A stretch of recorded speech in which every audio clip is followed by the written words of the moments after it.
Vamos a empezar la clase. Hoy empezamos tema nuevo, pero antes de empezar el tema, como siempre, recordad que yo hago un pequeño resumen de las noticias que nos interesan y hago un outline de la clase, hago como una especie de índice de la clase. ¿Qué es lo que vamos a hacer? Primero en el índice lo que vamos a intentar explicar en el primer punto es unas cuantas noticias asociadas a las evaluaciones.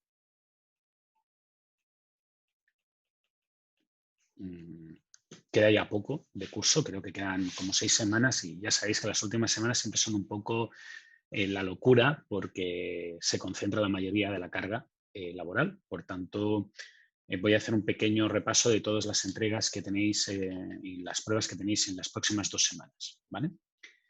Después de estas evaluaciones, vamos a pasar al tema nuevo, que es el tema de procesos. Este tema está fuertemente asociado a algo que habéis hecho en IO. Así que básicamente en la introducción voy a intentar explicar básicamente o principalmente las diferencias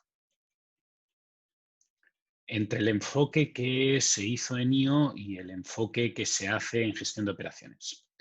No es que se resuelvan problemas diferentes, no es que la teoría de IO yo no la use o que la teoría de la gente de MIA no la use la gente de IO, es simplemente que como se están utilizando enfoques diferentes y se están considerando decisiones diferentes, las técnicas que se van a utilizar son diferentes. ¿De acuerdo?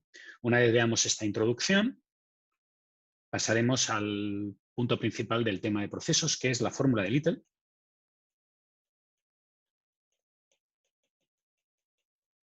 Y veremos varios ejemplos. Como siempre, al final de la clase habrá un control y nos veremos la semana que viene. ¿Vale? Vamos al tema de las evaluaciones.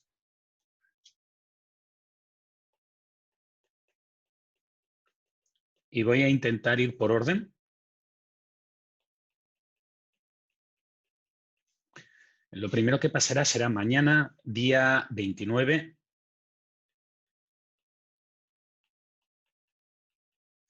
Os voy a enviar un correo con el control de procesos para casa de procesos. Dime. Pero mañana es 27. Pues eso significa que el profe tiene el típico problema que demostró el día de la prueba, que es que vive en un calendario alternativo, en una realidad alternativa, en la que todos los días son iguales. Lo siento. Gracias. ¿Sabes lo peor de todo? Que para no equivocarme, porque sabía que tiendo a equivocarme, me lo había apuntado. Y fíjate que pone, está al revés, te lo podría cambiar, pero pone martes 29 y pone viernes 30 arriba. O sea, no sois los únicos que están sobreviviendo o padeciendo el efecto encierro. Lo siento. Muchas gracias por avisarme. Yo os enviaré un correo electrónico, es como los controles que habéis hecho para casa, ya habéis recibido 2. No es obligatorio, quien lo quiera hacer lo hace. Aviso que es un control más cortito de lo normal y el motivo lo vais a ver dentro de un ratito. ¿Vale? Miércoles 28 es el deadline para solicitar recorrección.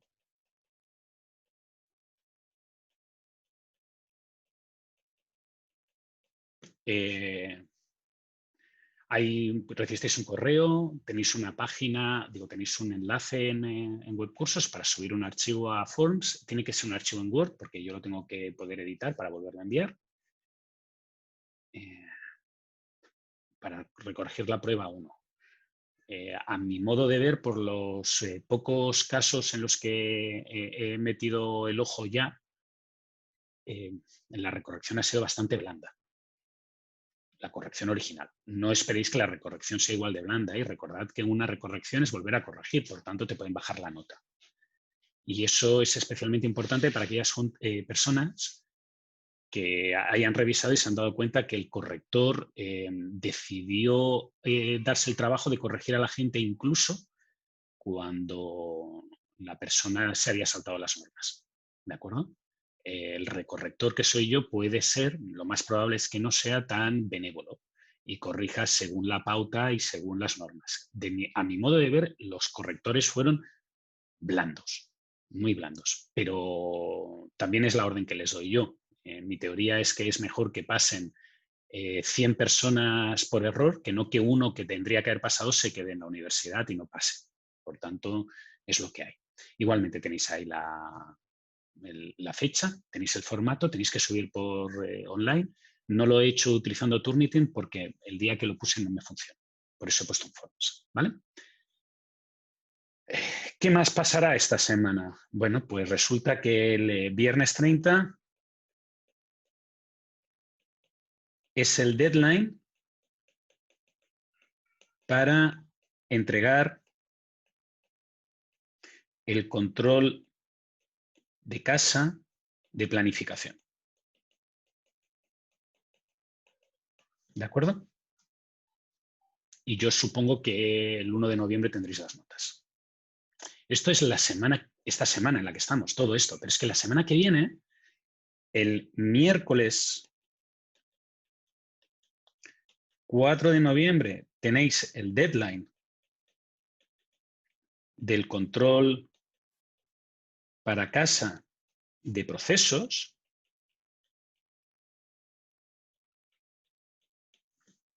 ¿Sí? Y el sábado 7 tenéis la prueba. 2. Entonces, como el control de procesos, el material del control de procesos entra para la prueba, he considerado que lo lógico es que lo podáis hacer antes de la prueba y que tengáis feedback de si lo habéis hecho bien o mal antes de la prueba. Entonces, la única manera que se me ha ocurrido es reducir el tamaño. Veréis que es un control mucho más corto cuando os llegue mañana y daros una semana de tiempo para poder yo el jueves 5 pues, corregirlos todos y enviaros las notas para que tengáis ese feedback antes. ¿Cómo va a ser la prueba 2? Lo dejamos para la semana que viene, si os parece. Os puedo decir que incluye el tema 3 y el tema 4. Traducido, planificación agregada y procesos. ¿Sí? No voy a entrar en detalles ni comentarios sobre si lo que va a tener, dejar de tener, porque entiendo que la mayoría de los que estáis aquí a estas horas, pues sois la gente que está siguiendo bien el curso y lo que os podéis esperar es lo mismo que en la prueba 1. ¿Vale? Si alguien necesita alguna pregunta, me la hacéis. Si como la semana pasada, como la prueba anterior, creéis que vale la pena que haga una clase adicional, pues me avisáis y la programamos durante la semana que viene, porque es la semana que viene. ¿Sabes? Es que es lo que hay. ¿Dudas? Dime, Antonia. Sí, profe, es que quería saber si es que es rápido y tiene tiempo, si puede decir cómo era el control pasado. Si no te importa, te grabo un vídeo y lo publico, Ya, ¿te parece? Es ya, que perfecto. Sí. el control 8 lo hice, el control 9 no lo he hecho el vídeo. Lo tengo ya corregido. Sí que es verdad que debería haberos hecho el vídeo. Perdona no tengo ningún problema en subiros un vídeo y publicaroslo, ¿de acuerdo? Pero nos quedan 6 clases. Entonces, creo que vale la pena intentar, por ejemplo, si preferís, que haga un ejemplo entero de una prueba de exactamente el mismo ejercicio la semana que viene, en vez de hacer esa tarea. ¿Vale?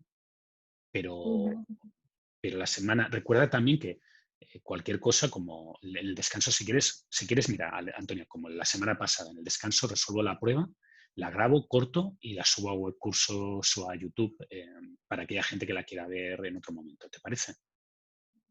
Sí, profe, como usted quiera, en verdad, sí es como para Vale. poder verlo, pero si lo prefiere grabar después o en el No, trabajo. mira, lo hacemos con tus números y lo grabamos aquí. No te preocupes, lo hacemos así. ¿Vale? Ya, gracias.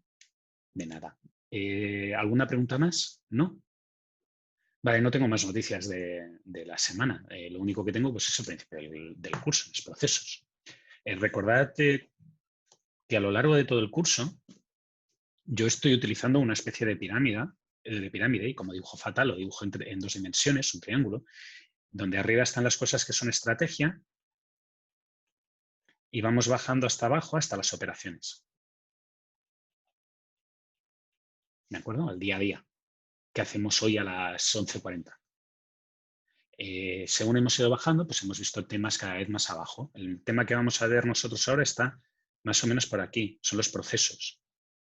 Básicamente, cómo ejecutamos las operaciones que definen a nuestra empresa.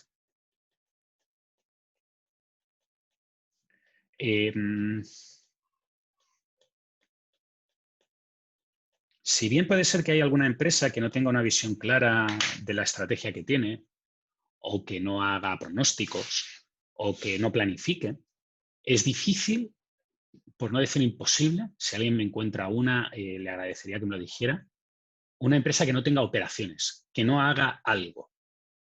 Aunque ese algo sea tener un anuncio en Mercado Libre en el cual tú le das a un botón y le pagas y él te coge un código de internet que ha comprado previamente y te lo da. Aún eso tiene un proceso, tiene algún tipo de herramienta, algo que es lo que el cliente paga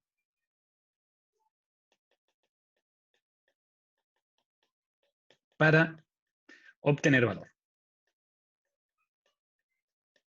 ¿De acuerdo?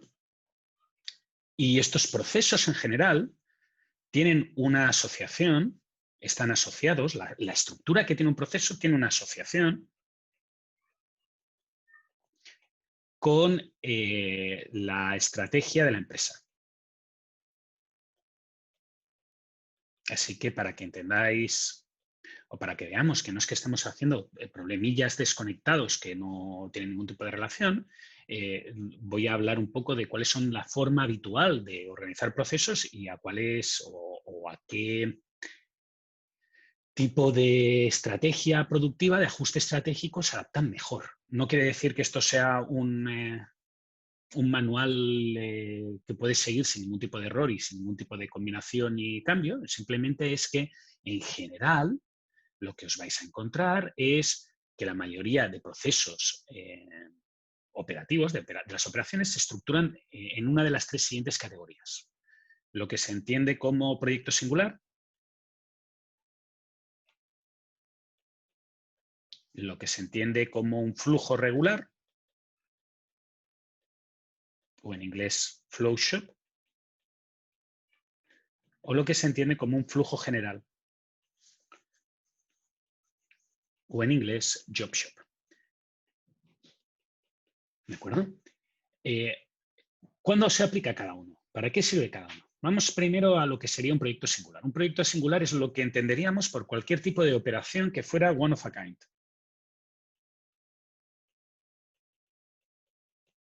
¿Sí? Por ejemplo, un one of a kind es cuando uno construye un hospital clínico en una región concreta, en, yo qué sé, en Rancagua. No se hacen muchos hospitales en Rancagua, las necesidades de un hospital van cambiando con el tiempo, los hospitales actuales no son los hospitales de hace 50 años.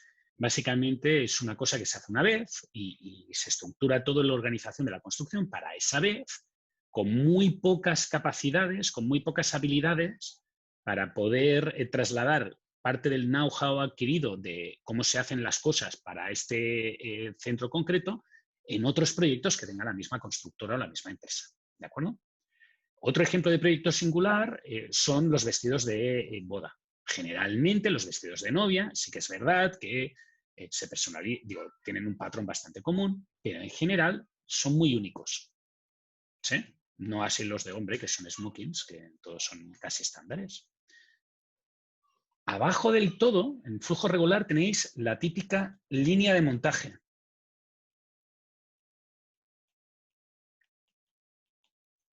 Todo el mundo pasa, o todos los coches pasan por la misma línea y hacen exactamente las mismas operaciones. Y el ejemplo típico que se ve, que se estudia, es una línea de coches, una línea de ensamble. ¿Quiere decir que una línea de ensamble es el único caso en el cual os vais a encontrar con este tipo de flujos? La respuesta es que no. La respuesta es que en general, cuanto más os tendáis o os orientéis a que tenéis que trabajar con grandes volúmenes, más fácil es que el comportamiento sea estilo flujo regular. Por ejemplo, hace un tiempo, ya mucho, yo ya no me acuerdo, íbamos a la universidad, ese sitio mágico que estaba en la montaña, donde había un restaurante que decían que te dan comida y todo el mundo tenía que pasar por una fila. ¿Sí? Esa fila en la cual todo el mundo tenía que pasar era un flujo regular, era una línea de montaje. Daba igual que tú quisieras ensalada o no, daba igual que tú quisieras sopa o no, y daba igual la opción que tú quisieras de menú. Tenías que hacer toda la línea. ¿De acuerdo? Eso es una línea de montaje. Otros entornos donde podéis percibir una línea de montaje, aunque no sea físicamente una línea, aunque no esté construida en una línea. El aeropuerto. Todo el mundo hace lo mismo. Todo el mundo llega al aeropuerto. Todo el mundo pasa por check-in. Todo el mundo deja las maletas. Ahora me podríais decir, bueno, pero si es un vuelo internacional tiene que pasar por la PDI y si no, no. Bueno, tiene razón.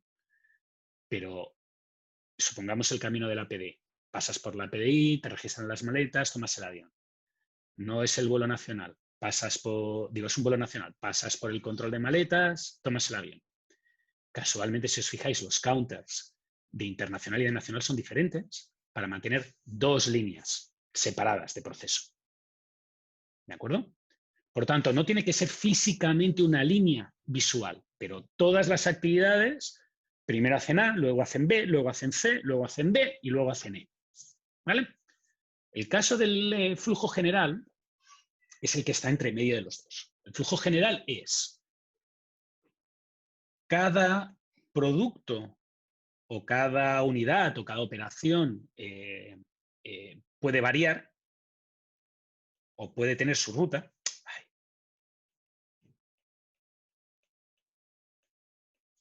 Su ruta de operaciones, su camino a lo largo de la empresa, pero las estaciones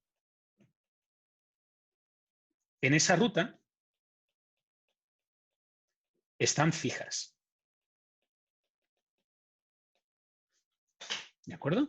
Un ejemplo para compararlo con la línea de montaje sería un restaurante estilo el que os encontráis en los jumbos, que tienen la comida lista y tú vas ahí, coges una parte, coges de esto, coges del otro y cada uno sigue su ruta a lo largo del restaurante.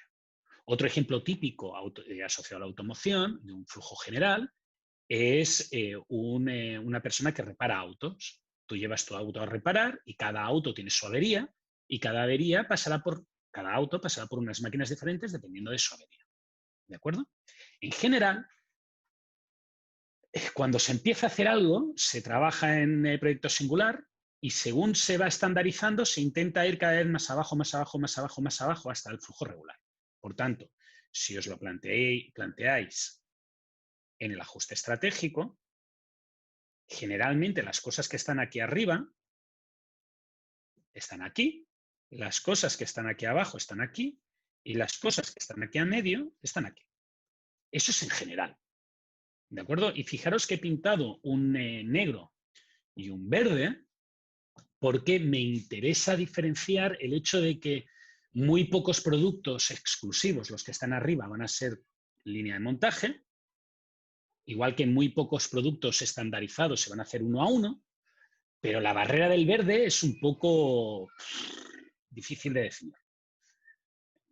El límite que hay entre una cosa y la otra va a depender del tipo de producto, del precio, del país, del sistema, de la época histórica, etc, etc, etc. ¿De acuerdo? Pero como regla general, os vais a encontrar procesos que son cada proceso uno con un artista o un artesano que hace las cosas a su manera arriba y según os vayáis bajando para abajo, cada vez será más estandarizado. Y si lo queréis ver a nivel temporal, pensad en los primeros autos. Los primeros autos se hacían casi uno y era un proyecto singular por un especialista. Según se fue estandarizando la fabricación, se fue bajando hasta la línea de producción de Henry Ford, que es automatización y producción estandarizada para todo el mundo. ¿Vale? Muy bien. Esto es el aspecto 1 de los procesos. Y el aspecto 1 de los procesos es, así en versión simple, tenéis que adaptarlo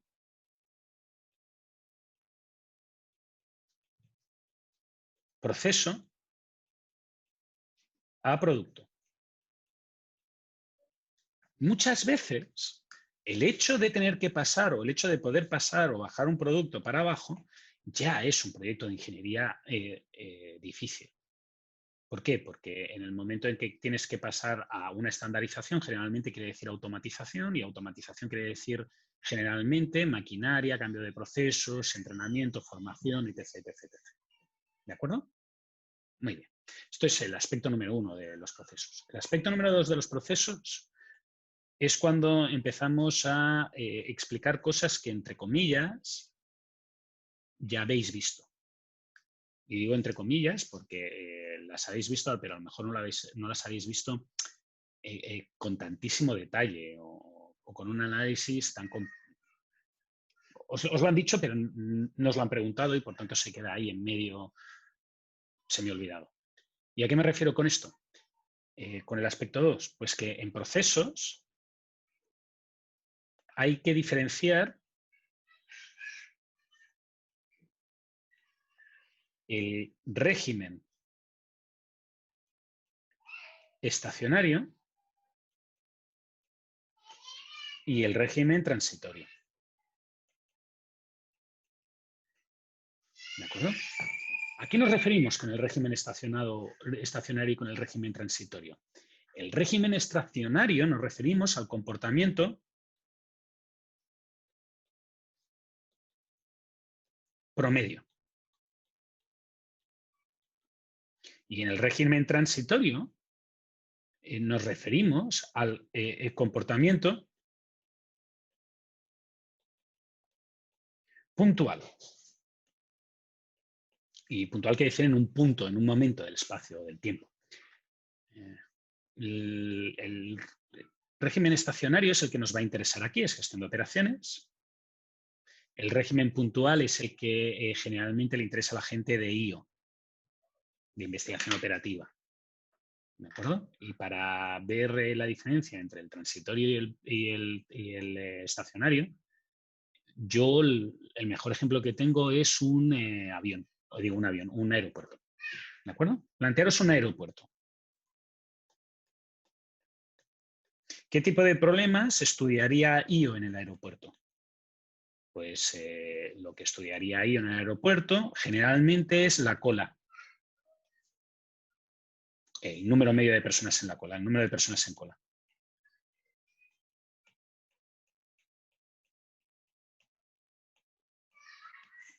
¿Sí? ¿Por qué? Pues porque debido a la aleatoriedad en los tiempos de servicio y en los tiempos de entrada de los clientes, pues uno cuando va a ver el check-in,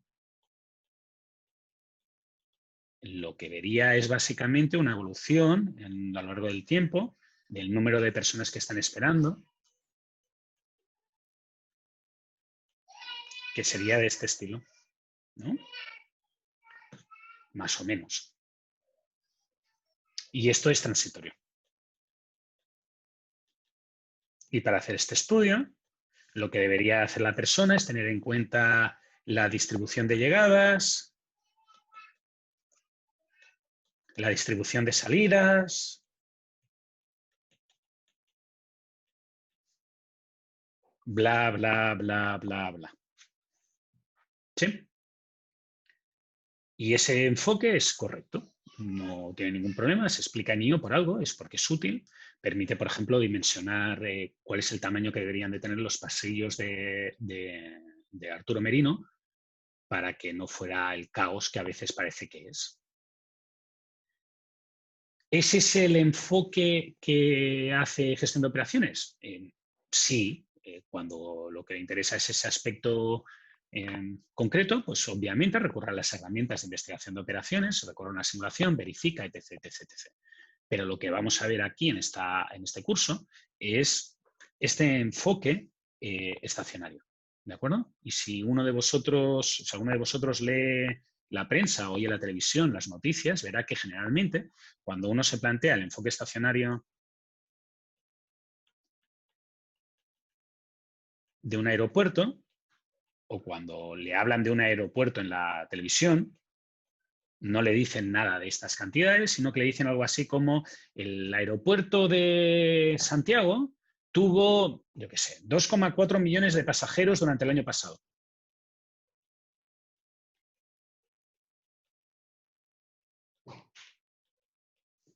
¿De acuerdo? Y este es el enfoque que hace. Es un enfoque, el enfoque de transitorio es un enfoque de promedios. Perdón, el enfoque estacionario. Es un cálculo de promedios. Se basa en grandes números.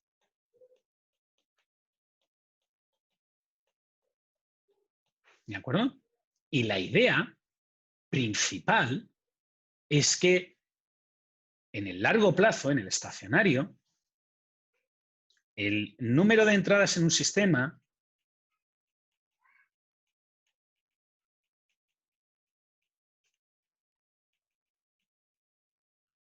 es igual al número de salidas del sistema. Joder.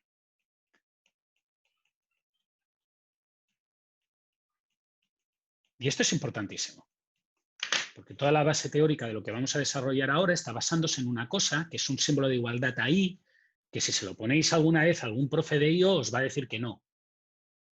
¿Sí? Porque en IO, como se está trabajando con el transitorio, este índice de igualdad no es correcto.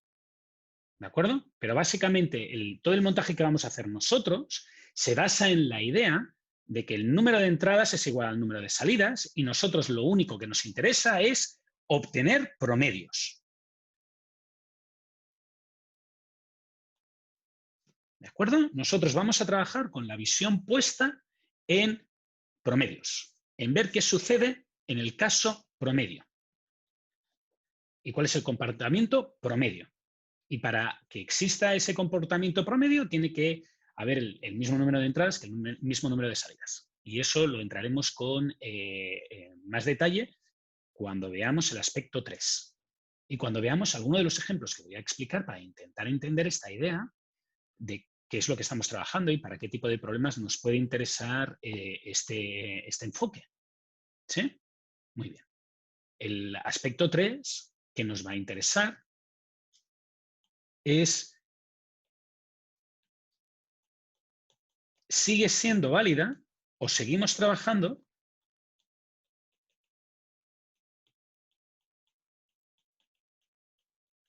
con la fórmula de Little?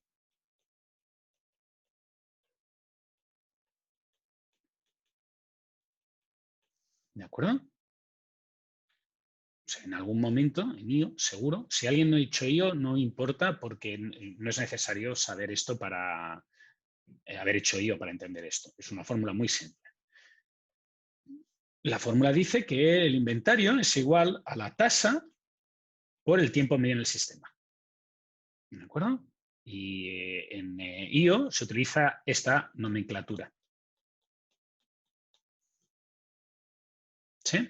A efectos prácticos, la nomenclatura que yo voy a utilizar aquí es que es el inventario, que son las unidades en un sistema, son iguales a la tasa, que es el número de unidades por unidad de tiempo, multiplicado por el tiempo en el sistema.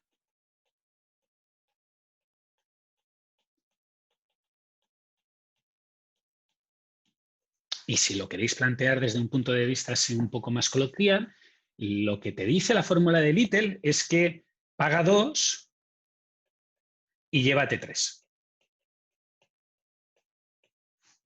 Y esa es la idea básica de la fórmula de Little. Necesitas 2 de estos 3 elementos para conseguir responder a la pregunta. Y esto, en el caso estacionario, se vuelve muy útil.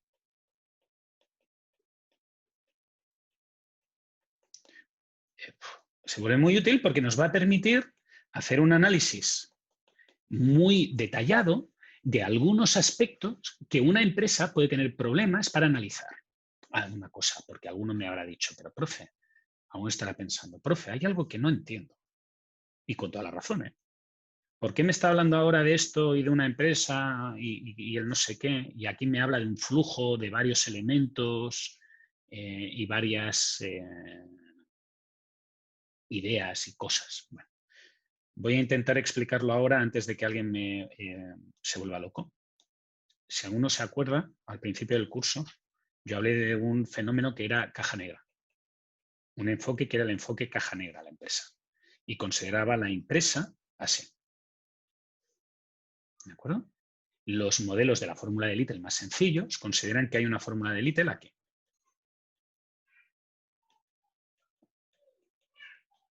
Que considera toda la empresa. ¿De acuerdo? Cuando uno se pone a trabajar con más detalle y analiza procesos concretos dentro de la empresa, analiza aspectos concretos, puntos concretos de la empresa, pues lo que sucede es que se va a encontrar pues, con cosas como esta. Primero tengo que pasar por el counter del aeropuerto. Después tengo que facturar las maletas. Después tengo que pasar por la PDI. Después tengo que pasar bla, bla, bla, bla, bla, bla, bla. ¿Sí? Esto va a ser un poco más complejo, obviamente, pero también vamos a tener fórmulas de Little personales en cada uno de los puntos. ¿Sí? En realidad vamos a tener un cuello de botella y ese cuello de botella va a derivar al cálculo de la fórmula de Little global para todo el punto. Pero nosotros vamos a empezar trabajando con estos problemas más sencillitos, aspirando dentro de unas horas, o una hora en realidad, a ir llegando a niveles más grandes. ¿Vale? Pero la gracia o la clave es que esta fórmula sigue aplicándose y sigue siendo válida. No solamente sirve para el cálculo del tamaño de una cola, sirve para muchas otras cosas. Y eso es lo que intentamos representar aquí como extra o como complemento al análisis más matemático, en el cual se vio como herramienta la teoría de colas y dentro de ella la fórmula de Little. ¿De acuerdo? ¿Cuál es la ventaja que tiene el hecho de esta simplificación que estamos haciendo nosotros para trabajar con promedios? Pues que trabajamos con promedios, no hay que hacer de distribuciones estadísticas. No va a haber ni leyes normales, ni distribuciones exponenciales, ni Weibulls, ni mil cosas que acostumbran a complicarle a la vida a la gente. Nosotros vamos a trabajar con números, con promedios.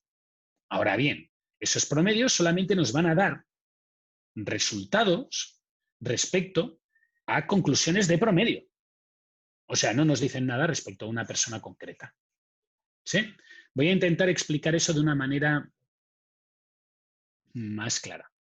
Cuando yo hablo de 2,4 millones de pasajeros al año, básicamente lo que me está diciendo es el volumen para todo el año. ¿Sí? No me está diciendo nada del día 1 de febrero, que hay un montón de gente intentando salir del país, ni me dice nada del 1 de agosto, en que hay un montón de gente de Europa que viene de vacaciones al país. ¿De acuerdo? Me está hablando del promedio. Entonces, con este 2,4 millones de pasajeros al año, yo podría decir que en promedio cada día hay 2,4 millones dividido entre 365. Y ahí me quedaría, no podría analizar nada más. Pero eso, aún así, nos va a resultar relativamente útil. ¿Vale? Voy a intentar exponer un par de ejemplos. En realidad voy a hacer 3 ejemplos. De la fórmula de Little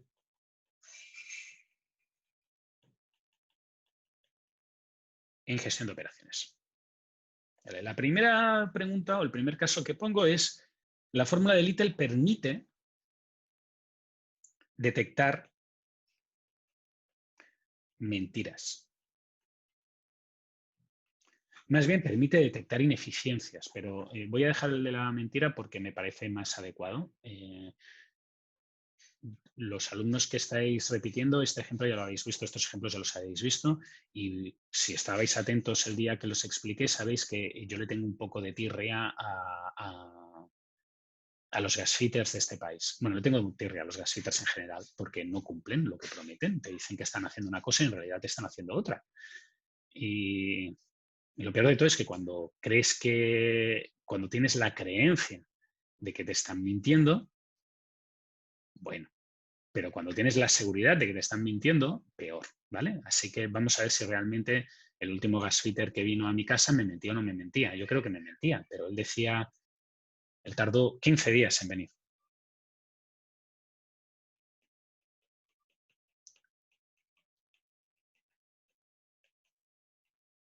Fijaros que estoy poniendo que 15 días es el tiempo de proceso, porque este hombre me tiene 15 días ahí. O sea, desde el momento en que yo le doy el trabajo hasta el momento en que él me lo acaba, han pasado 15 días. Sí que es verdad que él tardó, el tiempo real que tardó en hacer el trabajo,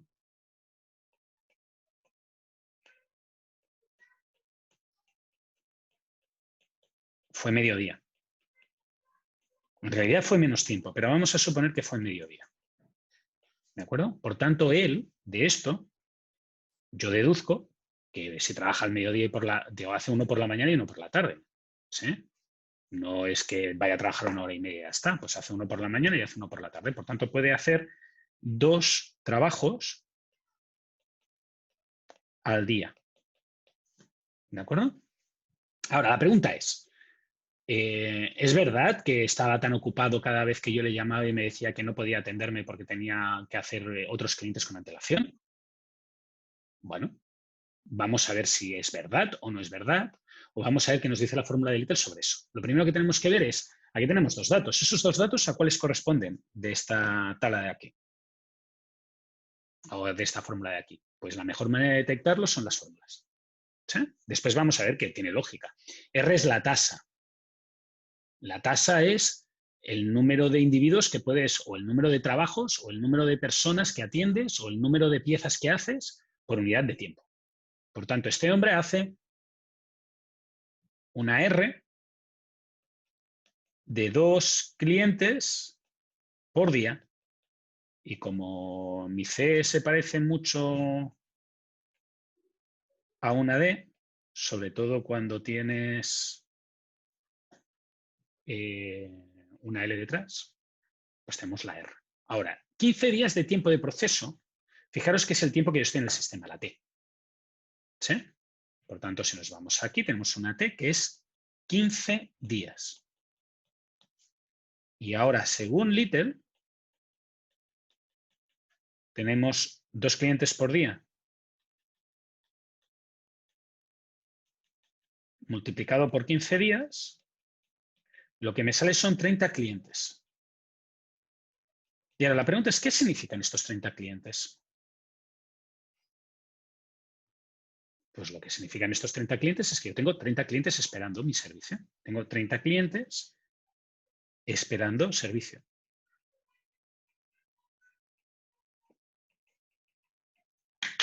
Y ahora es cuando yo pongo en duda que nuestro querido amigo el gasfitter tenga 30 clientes esperando servicio. Me extrañaría. O sea, imaginaros tener 30 personas que están esperando que les hagas algo. Tendrías una de llamadas telefónicas durante 15 días. Tendrías una lista de llamadas telefónicas de gente quejándote porque no cumples con tus condiciones de servicio. Y bueno, sería terrible. ¿Sí? Yo no creo que haya 30 personas que te estén esperando. Yo creo que es más probable, y aquí viene el cambio, que en realidad este tipo pues no trabaje 15 días, que trabaje de lunes a viernes y que no haga 2 clientes al día. En realidad haga uno o por la mañana o uno por la tarde. Es más, es probable que ni siquiera trabaje 5 días a la semana, que trabaje 3 días a la semana. Ay, perdón. Por tanto, si trabaja 3 días a la semana y te hace esperarte 2 semanas, en realidad, desde el punto de vista de los días laborales, te hace esperar 6 días. Y ahora, 1 por 6 es igual a 6. Bueno, sí, puede tener 6 personas esperándole. Eso tiene más razón, tiene más lógica. ¿Sí? Fijaros que en el fondo, este ejemplo, aparte de mi queja habitual contra los gasfitter, lo que nos está ayudando nos ayuda a detectar valores ocultos.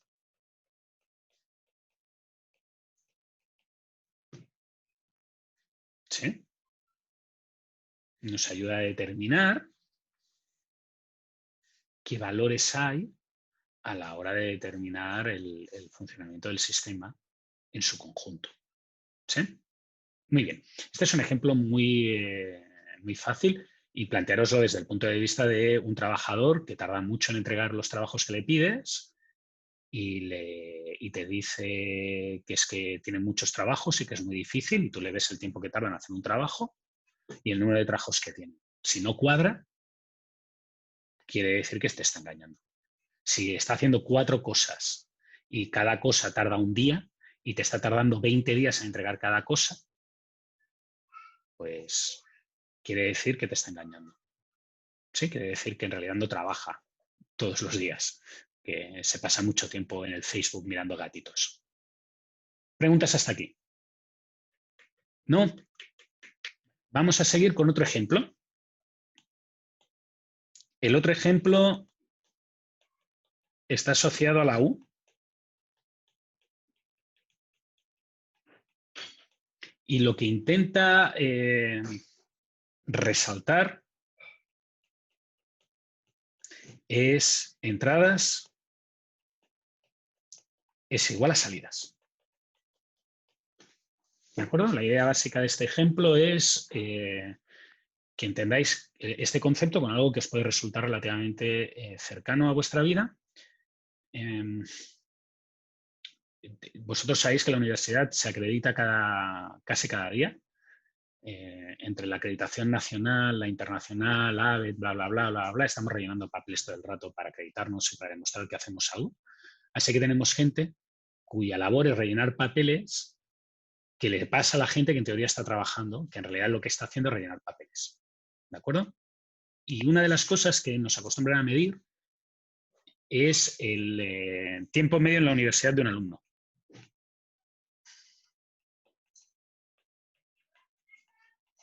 También nos interesa a nosotros o a la universidad desde un punto de vista contable porque saben la plata que va a ingresar cada año a PP alrededor de los alumnos, ¿vale? Pero a nivel de acreditación lo que le interesa es saber el tiempo medio que va a estar un alumno que entra ahora en la universidad. Y la manera de conseguir saber ese tiempo medio, técnicamente, sería ir y mirar el tiempo que estuvieron en promedio todos los alumnos que entraron en la universidad. ¿Sí? Pero ese método tiene 2 grandes problemas. El primer gran problema es que hay que mirar en una base de datos un montón de entradas, porque hay que mirar alumno por alumno cuándo entró y cuándo salió, calcular el tiempo que estuvo en la universidad, hacer el agregado y dividir. ¿De acuerdo? Lo cual es bastante pesado porque hay muchos alumnos históricamente y las bases de datos antiguas son bastante peores que las modernas. Y segundo, que es el problema más gordo en realidad, es que el alumno que tendría esa estadística que yo he hecho sería un alumno que ya no está en la universidad. Es un alumno que salió ya de la universidad. Y a ti generalmente lo que te interesa es el caso actual, no el caso pasado. ¿De acuerdo? No te interesa saber qué sucedió con los alumnos que ahora ya no están en la U. A ti te interesa saber qué sucederá o qué está sucediendo con la gente que actualmente está en la U. Y la gente que está actualmente en la U, pues aún no ha salido. Por tanto, no le puedes calcular el tiempo medio que tardará en salir. Porque tienes que esperar a salir para hacer la resta. ¿De acuerdo? Por tanto, aquí es donde entra nuestro amigo John Little con su fórmula de Little. Y como siempre, la mejor manera es poner las medidas y ver qué es cada cosa. El tiempo medio en la U es esta T. ¿De acuerdo? Parece claro. Bueno, es el tiempo medio, es lo único que cuadraría con las medidas. Ahora, para calcular la I, el inventario, lo que deberíamos de mirar es el número de alumnos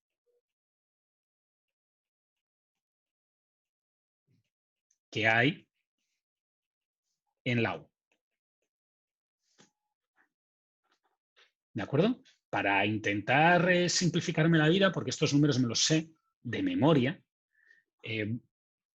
no voy a poner toda la U, voy a poner la Facultad de Ingeniería y Ciencias. Pues la cantidad de alumnos que hay en la Facultad de Ingeniería y Ciencias actualmente es aproximadamente unos 2.500. ¿Sí? Fijaros que conseguir ese valor es súper fácil. Lo único que tienes que mirar es el número de matrículas que tienes en un año y esos son los alumnos que tienes en la U. ¿Sí? Ahora, vamos a la R, a la tasa. Y aquí es donde entra la tasa de entradas y la tasa de salidas. Resulta que no es trivial saber cuánta gente sale de la U. Y no es trivial saber cuánta gente sale de la U, porque la gente sale de la U de muchas maneras. Sale con el expediente congelado, sale con el título, sale que su papá detecta que lleva 11 años pagando la carrera y su hijo ha pasado por no sé cuántos causales de eliminación, 1000 cosas, ¿vale? Lo que sí que es muy fácil de determinar es el número de entradas, que es el número de alumnos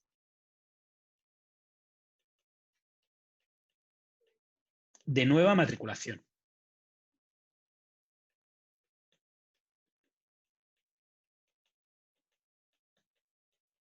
Y eso entre Viña y Santiago es algo así como 600.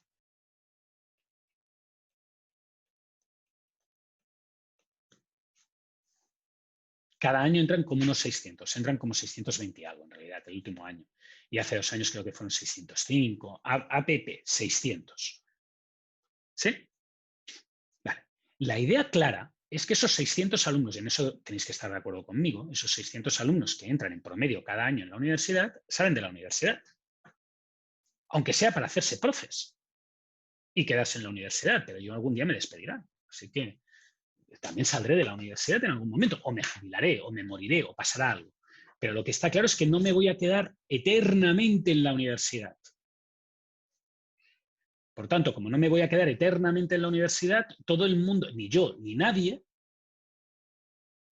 aunque se le haga a alguno eterno el tiempo que está en la universidad, el número de entradas que hay en la universidad en promedio tiene que ser idéntico al número de salidas. En el largo plazo. Porque todo el mundo que entre tiene que salir. ¿De acuerdo? En el aeropuerto también. Incluso en la película esa de Tom Hanks, que acaba viviendo no sé cuántos años en una estación, en un terminal del aeropuerto, acaba saliendo. Todo el mundo acaba saliendo. ¿De acuerdo? Por tanto, tenemos la I, tenemos la R, solamente nos falta la T.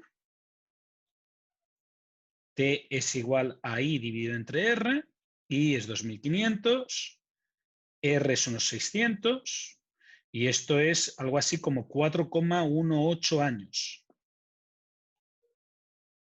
¿De acuerdo?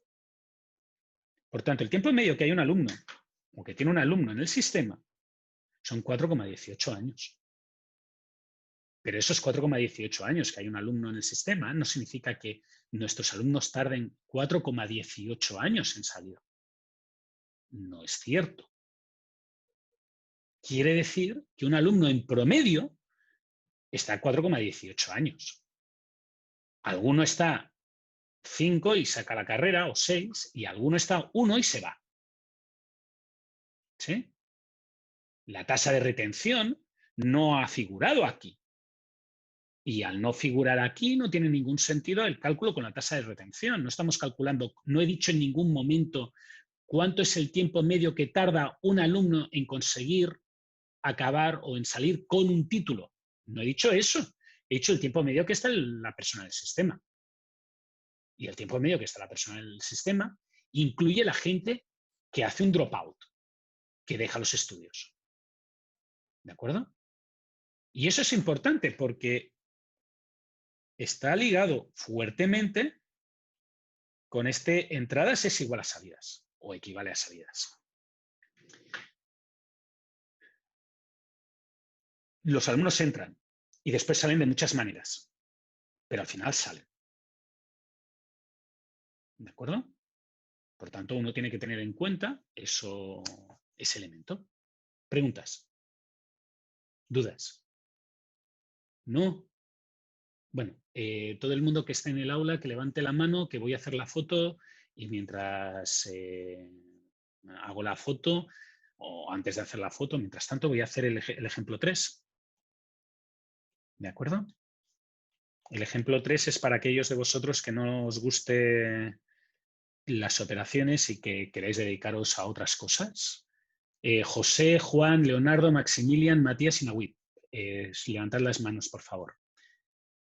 Una de las cosas típicas que la gente me comenta, algunos, siempre hay algún alumno que me comenta, es que quiere, ¿cómo se levantaba? Tienes que ir al chat y hay una opción que te permite levantar la mano, Maximilian. Una de las cosas típicas que me comentaba la gente, que me comenta la gente, es que quiere emprender, ¿vale? Y emprender es una cosa bastante difícil. Yo no voy a intentar explicar un poco algo que la mayoría de los alumnos ignora a la hora de emprender, que es que emprender no es gratis. Ya podéis bajar la mano. Emprender no es gratis. Para emprender uno tiene que tener dinero. La gente que no tiene dinero le cuesta mucho más emprender. Y el motivo es que en un emprendimiento el capital es importante. Por eso hay inversores, bla, bla, bla, bla, bla, bla, bla. ¿Vale?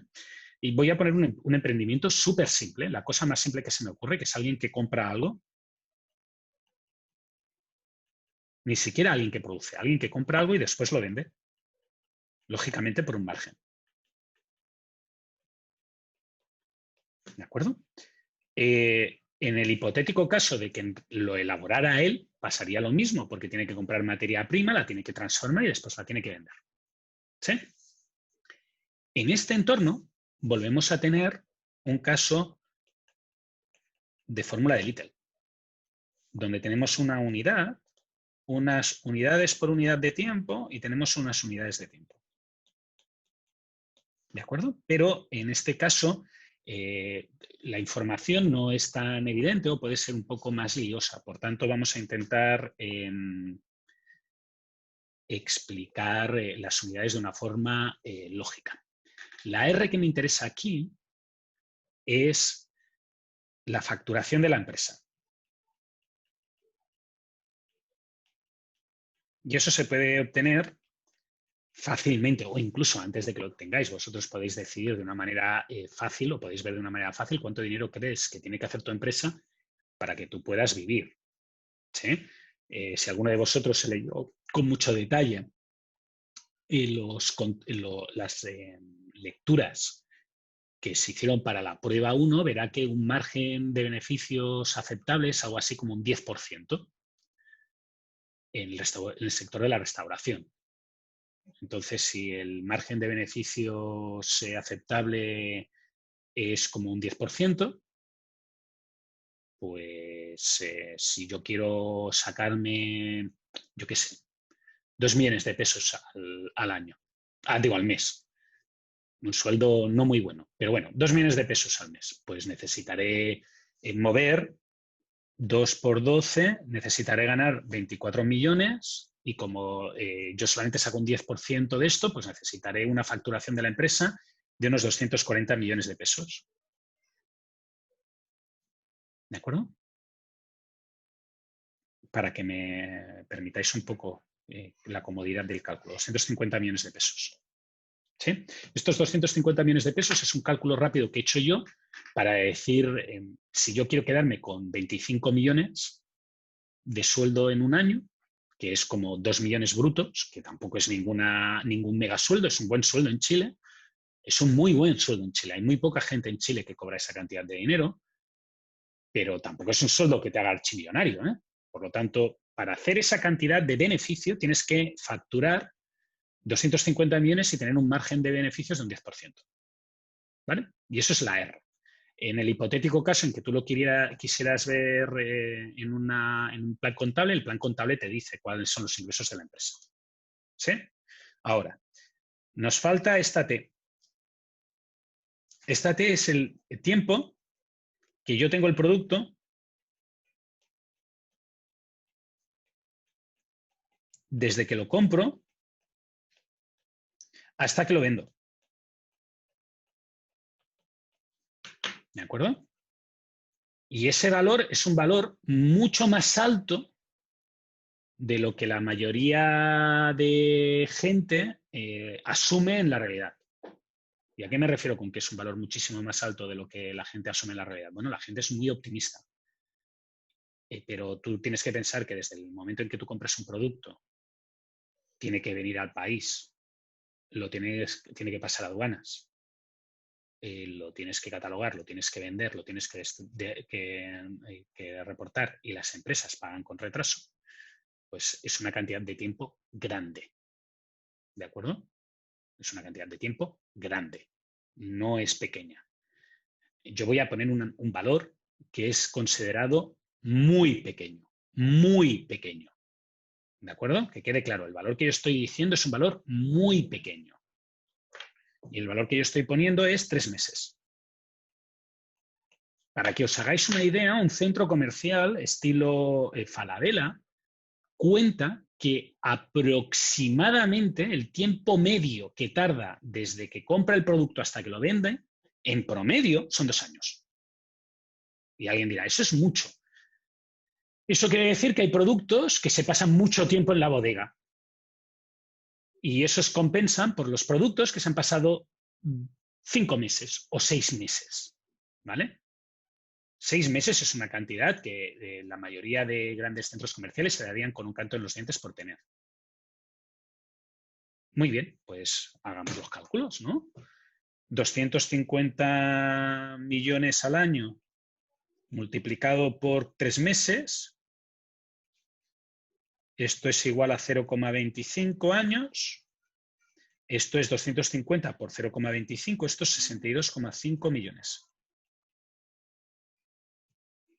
¿Sí? Por tanto, en inventario, en productos que tienes o en productos que has pagado y que están a punto de llegarte, o en productos que ya has vendido pero te falta que te paguen el dinero, tu empresa, tu pequeño emprendimiento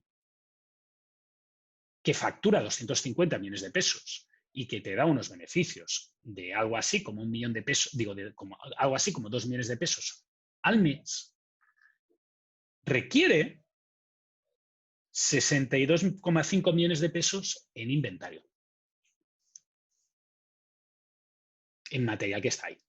Y eso es un montón de plata. Dime, Ulises, si no tienes esa plata, ni te lo plantees. Dime, Ulises, que tienes la mano levantada. ¿O la has dejado, has levantado la mano cuando he pedido pasar lista y te... Sí. ¿Sí? Fijaros en la diferencia. Ese valor, que era un valor que parece que no era trivial de tener, no es trivial de saber cuánto exactamente hay, etc., etc., etc. No te preocupes, Ulises. Ningún problema. Al menos he conseguido 5 comentarios. Bueno, pero 4 son de Maximilian. Gracias, Maximilian. Me has demostrado que no estoy solo.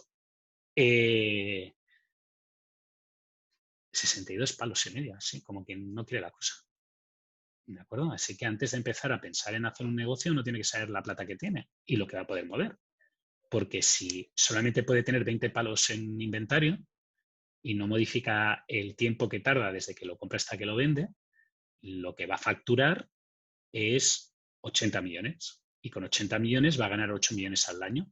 Y con 8 millones, pues vas a cobrar algo así como 700.000 pesos brutos. ¿De acuerdo? Muy bien. Esta cifra... Brian, es que, claro, es que llevo 1 hora que no he oído a nadie, entonces solamente oigo a mis hijos gritar, no oigo a ningún alumno, 1 hora de clase sin alumnos. Entonces ahora hablas y me has sorprendido, dime. Agradablemente, ¿eh? Sí, la duda que tengo es que es que esto lo veo más como cuando hay productos y tiempo, o cosas que se tengan que comprar para fabricar el producto. Claro, Pero una pero empresa de si tú lo que tecnología vas a hacer, genera. no, las empresas de tecnología, yo sé que la mayoría creéis que no tienen ningún físico. Yo siempre pongo el mismo ejemplo. Ajá. Eh, la Play 5, ¿cuál crees que va a vender más? ¿La que tiene CDs o la que no tiene CDs? la que no tiene. ¿Tú crees? Yo creo que no. Sí, ¿en Yo serio? creo que no. Por un motivo muy fácil. La que tiene CDs, hay mercado de compraventa de CDs. Y el otro motivo es que, ¿quién compra juegos? Pues coleccionistas, regalos de cumpleaños, y los regalos de cumpleaños es mejor que venga con CD. Es físico. Yo creo que no. Sí es cierto que este modelo que yo estoy explicando nos sirve para una persona que tiene o tiene sus caveats para una empresa, por ejemplo, que hace informática, pero tú tienes programadores, tú pagas el sueldo de los programadores, tú cobras al final. ¿Sí? Por tanto, si tu programa tarda un año en hacerse y tú cobras al final de ese año tu inversión, tú tienes una cantidad de dinero ahí en inventario que has puesto tú de tu bolsillo antes de ver que te van a pagar. Por tanto, tienes que tener ese dinero. ¿De acuerdo? No es que Sí, salga de la claro. nada.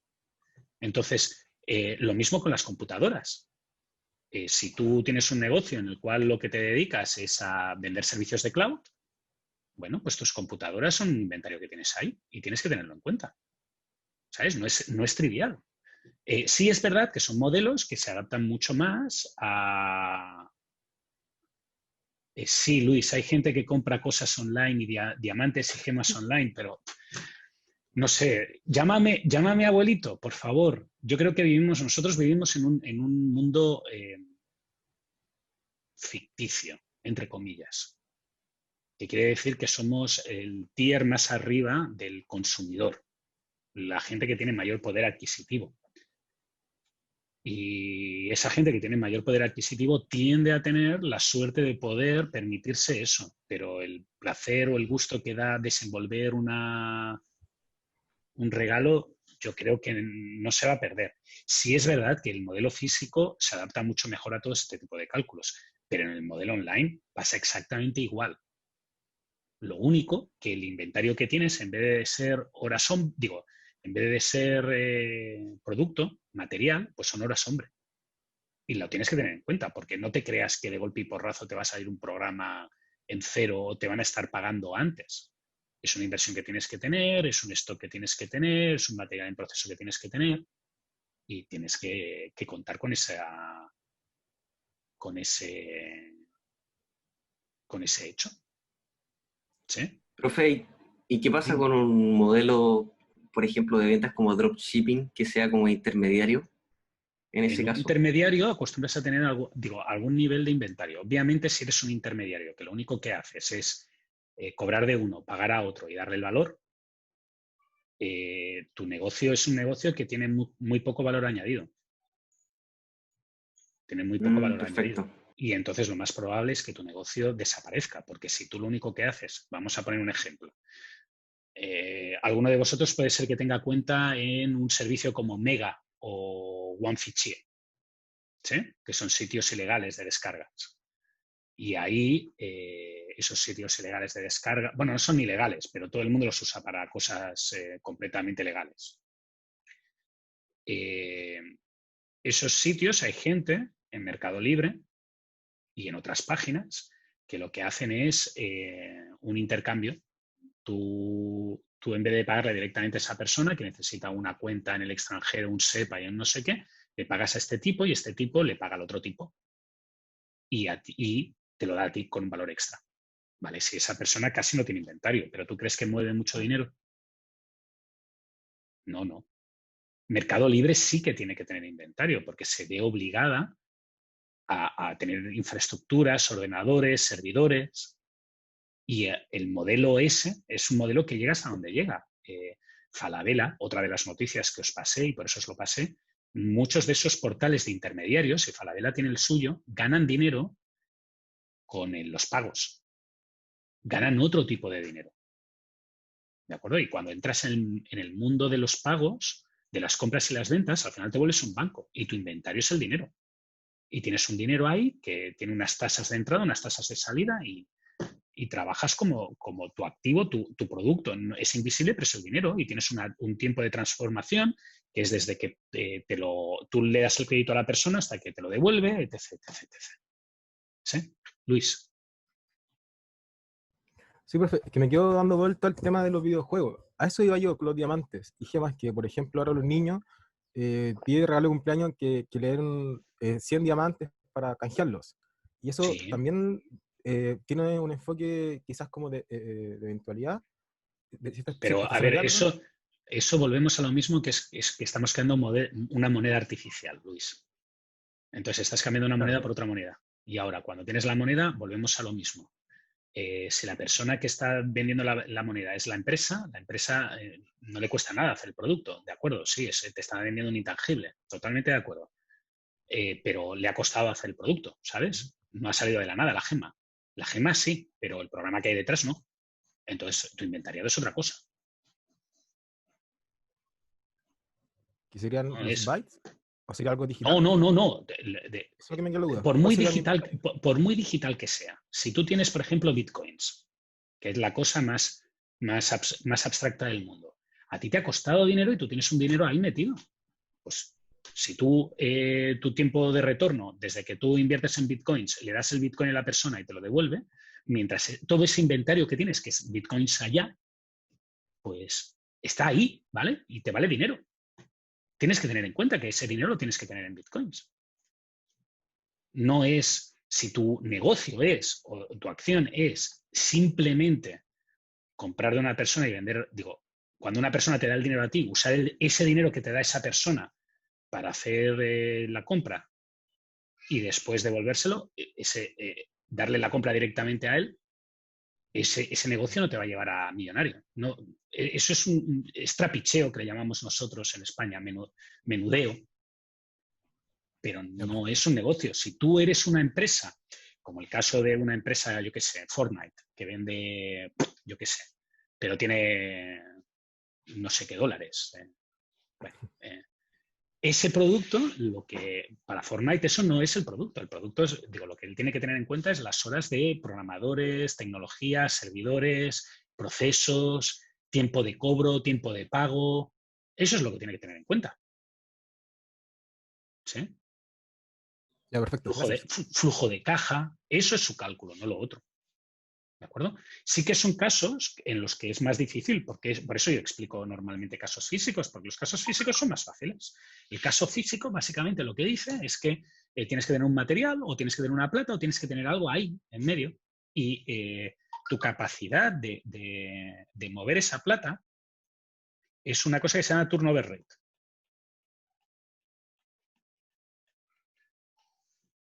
¿De acuerdo? Y el turnover rate es este numerito que tenéis aquí, estos 3 meses. El turnover rate es el número de veces que le das la vuelta al inventario.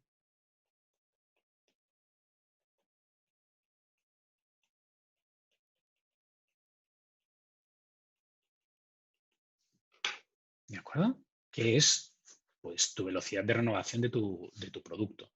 Cuanto más alto es tu turnover rate, fíjate que menos inventario tienes que tener. Y eso significa que tienes que tener menos plata.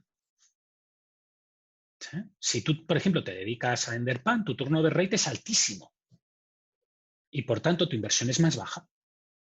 Pero si tú vas a tener un negocio de un producto en el cual el tiempo que tardas desde que tú pagas por él hasta el tiempo que le das a la venta a la persona aumenta, pues tienes que pensar que vas a necesitar más plata. Vas a necesitar más plata porque va a estar inventariada, va a estar ahí quieta. ¿De acuerdo? En el caso de una empresa que venda todo online o una consultora que lo único que tiene es mano de obra, tenéis que pensar que hay el flujo de caja. Y el flujo de caja es el que le va a dar esta T y esta R, etc, etc, etc. Para concluir, versión muy simple. ¿Cuál es el tiempo de proceso? El tiempo de proceso, la tasa de proceso es básicamente el tiempo que se tarda en hacer las cosas. Por ejemplo, en un supermercado está asociado a el tiempo que está en el cajero. Cada persona que sale en un cajero, pues ese es el cuello de botella, porque en el resto de sitios pues, no hay cuello de botella, todo el mundo va comprando como quiere. El tiempo de estancia en el sistema es el tiempo que pasa desde que entras hasta que sales. No he podido poner una foto de cuando salen, Digo, de cuando entran, pero aquí tienes la foto de cuando salen estos dos tipos. Y el inventario en este sistema es todo el mundo que está en medio, bien pixeladito. ¿De acuerdo? Haciendo cola, comprando, etc, etc, etc. Ese es el inventario. ¿De acuerdo? Pero que yo hable de inventario como piezas, dólares, unidades, lo que sea, no influye o no cambia los valores anteriores. ¿Sí? Puedo utilizar lo que toque siempre y cuando consiga que cuadre en estas fórmulas. Unidades por unidad de tiempo, unidad de tiempo, tiempo. ¿De acuerdo? ¿Preguntas? ¿No?